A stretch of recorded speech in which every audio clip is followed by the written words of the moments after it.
Good morning, students. In the next theorem, we will discuss that zeros of an analytic function are isolated. So let us take an analytic function f, which is the function of z. This function is analytic in a domain D. And suppose at the point z is equal to z naught, this function has a zeros of order m. Now we can use the definition of zero of order m. So by definition we can write the function f in the form z minus z naught whole raised to the power m into phi z. Here phi z is an analytic function which is not vanishing at the point z naught.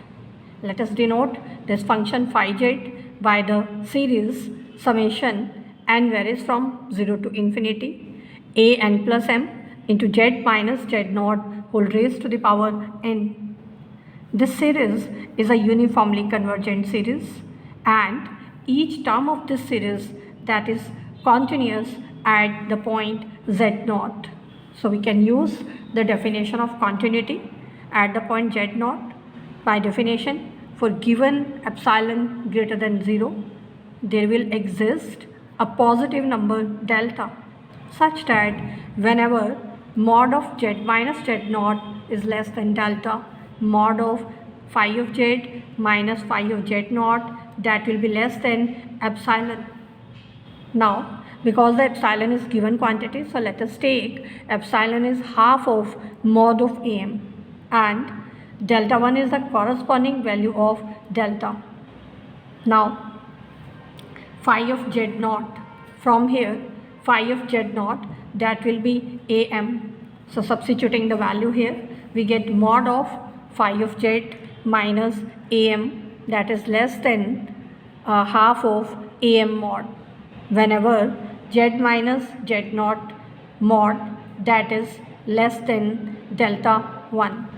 So we can say that the function phi, that is non-zero function at any point in the neighborhood of z minus z naught mod less than delta 1, because if we take phi is equal to 0 in this neighborhood, then we get 0 minus am mod is less than half of am mod.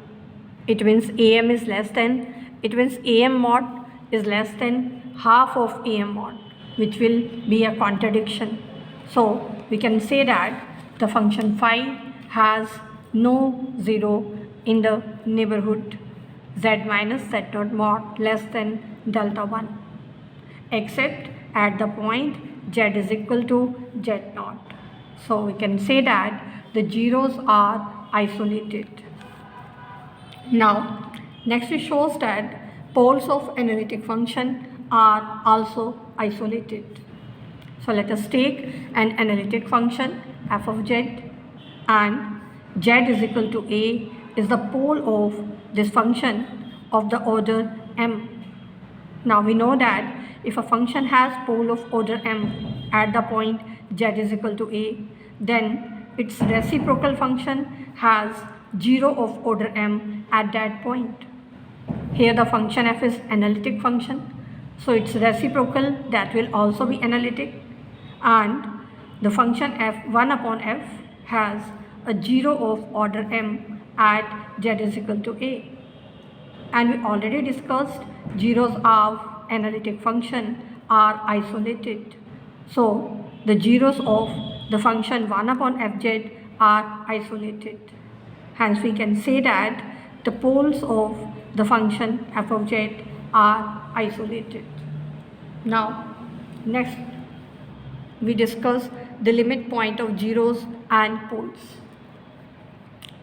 If f is analytic function in a domain D and E is the set of the zeros of the function f and alpha is the limit point of these zeros, then we are to prove that the function f is 0 for every point z belonging to the domain D.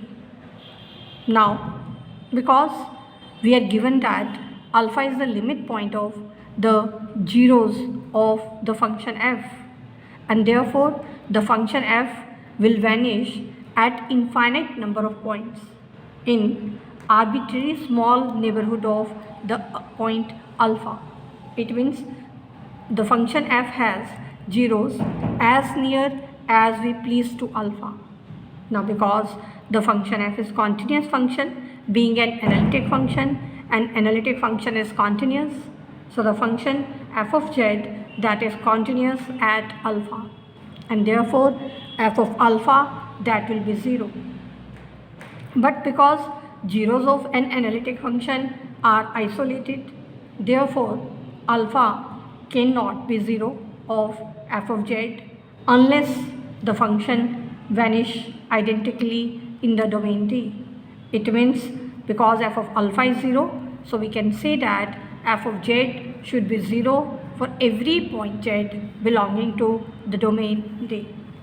Now, in the next theorem, we will show that the limit point of poles is non-isolated essential singularity. So, let us take an analytic function f of z and z1, z2, z3 and so on. This be the sequence of poles of this function.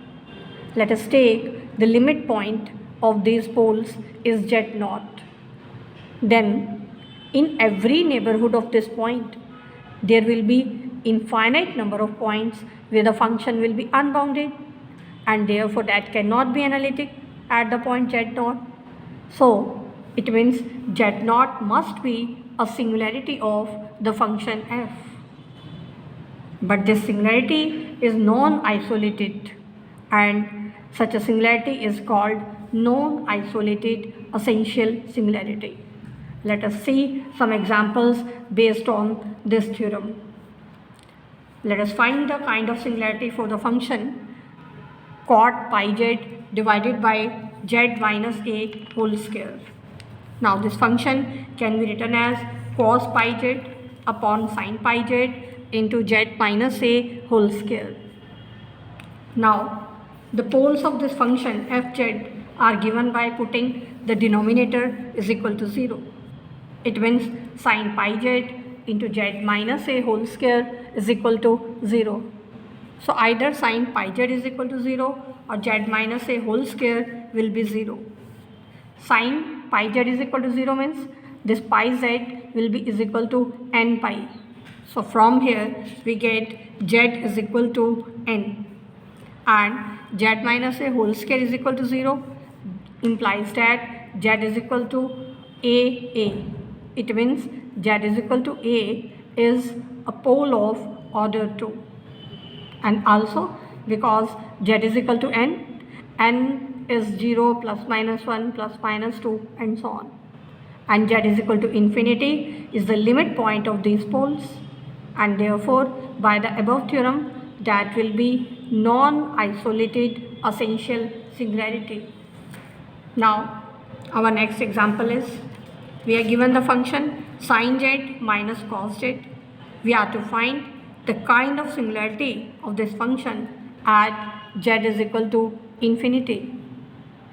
Now the zeros of this function are given by sin z minus cos z is equal to 0. It means tangent z is equal to 1. It means z is equal to n pi plus minus pi by 4, where n is an integer, and the limit point of these zeros that is isolated essential singularity. Next we discuss an important theorem which is Rosh's theorem. If we have two analytic functions, function f and function g, these are analytic inside and on a closed contour C, and mod of function g is less than mod of function f on the contour C, on the curve C, then we are to show that function f and the function f plus g, they have same number of zeros inside the contour C. Now The function, first of all, we show that the function f and function f plus g have no zeros on C. We prove it by contradiction. Let us suppose the function f has a 0 on C. So by definition, f of z1 will be 0 for some point z1 on C. Putting the value here, we get g of z mod that will be less than 0. That will be a contradiction because modulus is non-negative quantity. So we can say that f of z1 that is not equal to 0. So this proves that function f has no zeros on C. Now we show that the function f plus g has no zero on C. Now if we suppose the function f plus g has 0 at some point on C, let that point is z1. It means f of z1 plus g of z1 that is 0. So from here we get f of z1 is equal to negative of g z1. Taking modulus on both sides, it means a modulus of f of z1 is same as modulus of g of z1, which is again a contradiction because we are given that g of z mod is less than f of z mod on C. So till yet we have proved that the function f and f plus g have no zeros on C. Now let us take their number of zeros inside C. Let n is the number of zeros of function f inside C and n dash be the number of zeros of the function f plus g inside C. Now because these two functions f and f plus g both are analytic functions in and on C, and therefore these two functions have no poles inside C. Now we will use a formula which relates the number of zeros and number of poles of a meromorphic function. So according to this formula, 1 upon 2 pi iota integral f dash upon f over the contour C, that is equal to the difference of number of zeros of the function f and number of poles of the function f. N is the number of zeros and p is the number of poles. We use this formula here for the functions f and f plus g. So using this formula for the function f, because the function f has no poles inside C, so p will be 0 here. So this formula for the function f when applied gives 1 upon 2 pi iota integral over the contour C f dash upon f, that will be n. Now applying this formula for the function f plus g, we get 1 upon 2 pi iota integral over the contour C of the function f dash plus g dash divided by f plus g. This is equal to n dash because number of poles of this function are also 0 here. Now let us denote the ratio of function g and f by the function phi. Now because we are given that mod of g is less than f mod, so we can say that phi mod is less than 1. Now because phi is equal to the ratio of g with f and g and f are non-zero on C, therefore from here, because f is non-zero, so we can find the value of function g from here, which is phi into f. Differentiating by using product rule, we get g dash is equal to, here by using product rule this will become phi dash into f plus f dash into phi. Now substituting the value of g dash and g in n dash. Now n dash is equal to 1 upon 2 pi iota integral f dash plus, this is the value of g dash and this is the value of g. We have substituted the values here. Now in the numerator, let us combine the terms having the term f dash z. Combining these two terms, taking f dash z common, inside we have 1 plus phi z, and this term we have taken as it is. In the denominator, we have taken f of z common, inside we have 1 plus phi z. Now We can further write this equation in the form n dash is equal to 1 upon 2 pi iota integral f dash z divided by fz plus phi dash upon 1 plus phi. This integral is over the contour C throughout. Now let us write this in two integrals form. So this can be written as left hand side will be n dash, this term is n, and this term 1 upon 2 pi iota integral over C phi dash divided by 1 plus phi. Now 1 plus phi z, that is non-zero, and phi is analytic function, so phi dash will also be analytic. So we can say that this whole function phi dash upon 1 plus phi, that is analytic function on C. So we can use Cauchy integral theorem. So by that theorem, integral of this analytic function over the closed contour C, that will be 0. Substituting this value here, we get n dash is equal to n. So this completes the proof of the Rosh's theorem.